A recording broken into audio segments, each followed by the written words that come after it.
Hey guys, please consider this first part of a video a forward of the rest of the video, if you will. After I got home and gathered all my footage of what this video is about, I realized I didn't do a really good job giving an exposition about what the video was really about. So to break it down for you, I got a text one night from a comic shop I love going to in Camillus, New York, saying that they had procured some props from the Airbnb that was set up last year as a promotion when X-Men 97 came out on Disney+. So Marvel set up this Airbnb to look like the X-Men mansion. They loaded it with a bunch of props, and this is a story of how my favorite comic shop in Camillus, New York, Funky Town Comics and Vinyl, came into possession of some of those items. So check out the footage, and then I'll meet you back here at the end to show you some of the books I got.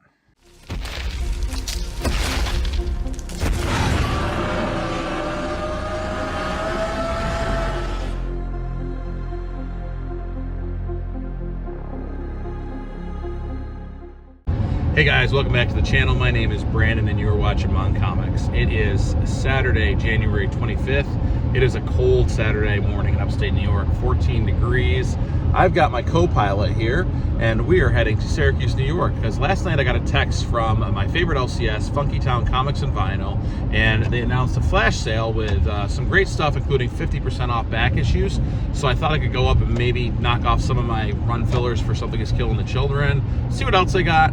But the bigger draw is what they announced they're going to have there. I have no idea how they got their hands on it, but I couldn't waste this opportunity being only 45 minutes away one way to see this. So definitely hang out for the whole video, especially if you're an X-Men fan. You're going to really like what they got.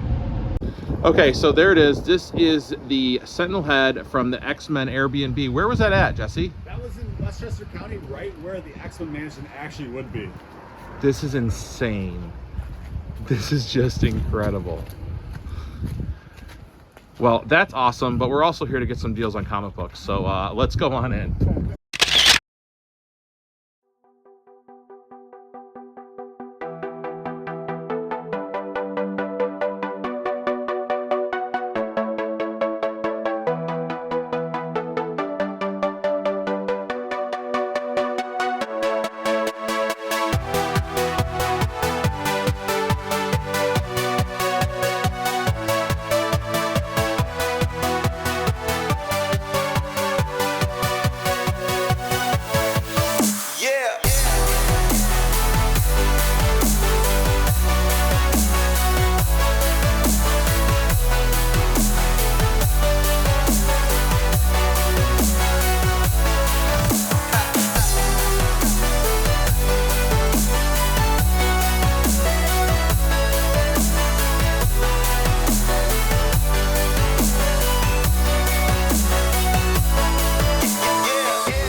All right, guys, I am back at Funky Town Comics and Vinyl, my favorite comic book store to go to when I have a chance because they're an hour one way away.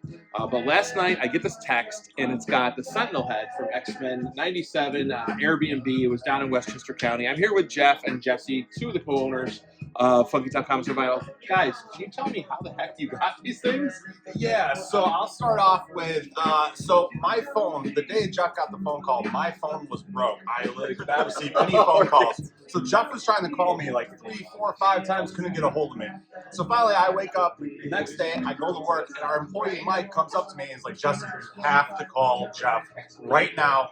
It's an emergency. So I call Jeff and he's like, yeah, we have pretty much 3 hours to drive 5 hours away to go to the X-Men mansion and get all the Sentinel had the X-Men lockers, and then I'll let Jeff pick it up from there. It was a very 80s road trip Goonies vibe where we were just like, we've got 9 hours round trip, we've got less than 9 hours to do it, can we pull it off? And we're always saying comics are fun. Like, listen, the world's crazy, everything's crazy, but let comics be fun. This is fun. And 3 of us got to load up in the only U-Haul in all of upstate New York that day was in Utica. We drove. It was on the first too, so everybody's moving. You're like, this is total last minute, so we get there and like everybody's like, no, we don't have one. We drove to Utica. We ran so fast we didn't even have our driver's license with us. So we had to call our buddy that lived in Utica to go rent us the U-Haul, and it was insane, crazy, 15-hour day, but worth it. We got pulled over on the way home because we're gunning through the Hudson Valley with a 27-foot U-Haul in the middle of the night. So. Crazy. So you guys, these are going to be the shop. They're going to live here forever, or what's the plan with them? So we're keeping all the X-Men stuff. Forever. We're asked not to sell it. We're going to respect that, and it's also the artists that worked so hard on the builders that worked. One of which is one of my lifelong best friends. So. It's just that that was an expensive project to like stay in that Airbnb. So to have it here, people can take pictures with it for free. That's community, and community is why we wanted to do this. Like it's an honor. It's fun. We're having a blast. That's amazing. I love that it's going to be here. We come see it every time. Where are you guys located in Syracuse or outside of Syracuse? Tell them your location. So we're in Camillus. It's about 15 minutes west of Syracuse. We're right on West Genesee Street. We're right on the main road. We're in the same building as Saving Face Barbershop and right next to Kinney Drugs. So definitely, if you're in the area, come stop down. These guys are awesome. They have great wall books. They have tons of back issues, action figures, toys, vinyl, something for everyone. And they're just nice guys. So come down, grab some books, and get your pictures with this X-Men stuff. Guys, thanks so much. Appreciate it. Thank you guys. Thanks, guys. Appreciate you. Thanks, Jeff. All the love.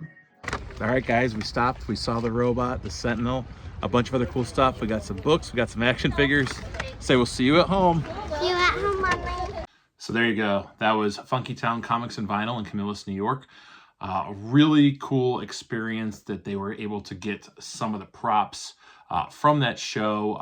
If you watch the video close enough, obviously the Sentinel head was right out front, and Jesse, one of the co-owners, was out front. Right from when I got there, about 10:30, they opened at 10. He was out there just offering to take pictures of anyone in front of it, which is like great customer service. It's awesome. And then inside, you saw they had the gun that I got a video of. That was in the danger room and actually fires Nerf balls rapid fire. There was also the dummy, the like Bob, if you will, and a couple of the pillars. That was in the danger room. And then that cartoon kind of Art Deco style plant was also in there. And also the lockers. The lockers were there too, and you could see the names of all the characters they're supposed to be and all like the knickknacks. And then they had the frame prints of the mansion and the setup. So really cool that a shop relatively local to me, it's 45 minutes one way, was able to get that stuff. But it was such a fun Saturday. My oldest daughter, is just starting to get to the age where she really digs this stuff. And when I first showed her the picture of the Sentinel head, she's like, Dad, is that Star Wars? And I was like, no, but I like where your head's at. So really cool. She's starting to pick up on that stuff. So while I was there, it was fun to see that stuff and check out the store. They always have cool new stuff, but I also got some comics. So let me show you what I picked up. The first book was a freebie they gave to me, which I thought was cool. It's Marvel several free previews. So again, I'm not a huge modern guy, but maybe I'll look through this and find some stories or covers I'd be into. If you notice, this has Dr. Doom dressed up as the Sorcerer Supreme. So this is going to be an interesting story, and it's got a bunch of characters down here. So it's got Spider-Man, it's got, who was that, Black Panther, Thing and Beast over here. So really cool, and then it just tells, you know, what's coming out throughout. I don't know if it's the first quarter of the year or what, but that was cool. They just offered to give that to me so I could check that out. And then I figured I'd fill in a bit of my run for Something is Killing the Children. Now, I know that I got out of the Fantastic Four run. I said I'm really not a run collector, but there's a big difference with this versus Silver Age Fantastic Four. Obviously, price is a huge thing. These aren't thousands of dollars raw. And also, you know, I was going for 102 issues. This doesn't have that many at all. So it's not taking up that much space, and I want them all so I can read the comic. Yes, I could get trade paperbacks, but I really love flipping through the comics. So I got, the first one I got is issue 19 from 2021, written by James Tynion, art by Werther Dell'Edera, and then also Miguel Muerto's on this. Not a key. Erica has to play a game of Nowhere, and it's like a secretive binding game. It's a ritual of the Order of St. George, which she's a part of, which are monster hunters. But they tell her not all students survive the process. So really cool to pick up, you know, an issue, low number issue I need. So that was number 19. I also got, oh, I love this cover too, issue number 20. So this is a minor key, if you will. It's from 2021. It's the origin of Erica Slaughter, specifically her initiation into the Order of St. George, and also her bonding ceremony with her monster. So if you're not familiar with the series, all of these monster hunters have a stuffed animal or a trinket that they bonded a monster to, that they can talk to. It's just a really cool way to tell a story. So very cool. I can't wait to get in and reread all these. I think I've got, I don't know, the first 26 issues. So I might go back and reread, and just because I read the trade paperbacks, but now I've got quite the run. I can read them in comic form. And then the last issue I picked up that I still needed in my run was issue number 22 from 2022. Same creative team. This is a key as well. First appearance of Cutter and Albie, both in the House of Cutter. And then they give the name reveal of the Duplicitite species of monster. And then what I did notice when I was looking this up is there's a cover by Jenny Frison. I'll put that right there, that I really want to get from this. Darn new variants. Just a really beautiful cover. I've really come to dig Jenny Frison as of lately. So you'll notice they were also having a huge sale that day. So all back issues were 50% off. So each of these had a $9.99 price sticker on them. So I got them each for $5. So I thought that was fair enough for some back issues of Something is Killing the Children. And then they also had some action figures. I got my girls a Sonic the Hedgehog and a Shadow action figure. And then the last book I bought, this was a total impulse buy. And I bought it for a specific reason, in that this is Werewolf by Night, number 6. It's an awesome cover. The cover was done by E.M. Gist and written by Jason Liu. It's from January 1st, 2025. And this is the Red Band edition. So if you're not familiar with these, they come in these bags like this with a red band on it, and it says explicit content. So, you know, a lot of comics are for younger readers, it can be. And this is, you know, a more mature with gore and words. So I know I'm jumping in like the middle of the story arc, and I'm not going to know what's going on, but I really wanted to see, you know, how gory the art was. And yeah, I mean, I wouldn't give it to my kid either. And I'm glad, you know, they have these warnings you can just take off. It doesn't affect the comic or whatever. But I'm not sure, you know, I'm not knocking the artist. I just don't think I enjoy the style inside this. But, you know, it was cool. I love this cover anyways, regardless. I was like, whether I like the inside of the book or not, I want to see if it, you know, was justified having this red band label on it, and if you know, what the interior looked like. So it wasn't that expensive, and you know, I think you know, it was worth it just to check it out. So for you know, the 3 Something is Killing the Children, the 1 Werewolf by Night, the 2 action figures, and I of course got this for free. I walked out of there spending $40. So Most of it went on my kids, but I thought for comics for like 20 bucks, you know, that wasn't bad to get some books that I needed for my run. And it was just a great day, great experience with my daughter, getting to see some X-Men stuff and teaching her about that, spending time talking to Jeff and Jesse and Michael, the owners of Funky Town Comics and Vinyl. They gave their address in there. You can find them on Google. If you're in Syracuse, maybe you're doing some business in the area, definitely check them out. Top-notch customer service, really good prices. They're usually always having some kind of sale of some sort. They have trade paperbacks, vinyl, Funko Pops, action figures, great wall books. As you can see in the video, they just got it all. So it was really cool. I had the opportunity. I wasn't sure I was going to go, but that Saturday morning I woke up and I told my wife, I'm like, listen, I got to take our daughter and go see this. This is a really cool opportunity. They are planning on keeping them, so I could have done it any time, but I just wanted to get up there and see it. And who doesn't need an excuse to go to a comic shop? So it was a great day, awesome bonding time with my daughter, and it was great. So I hope everyone enjoyed this video. Again, if you want to check out that stuff and go get your pictures with it, just Google Funky Town Comics and Vinyl. I hope you have a great, safe rest of your weekend. Until next time, keep reading those comics.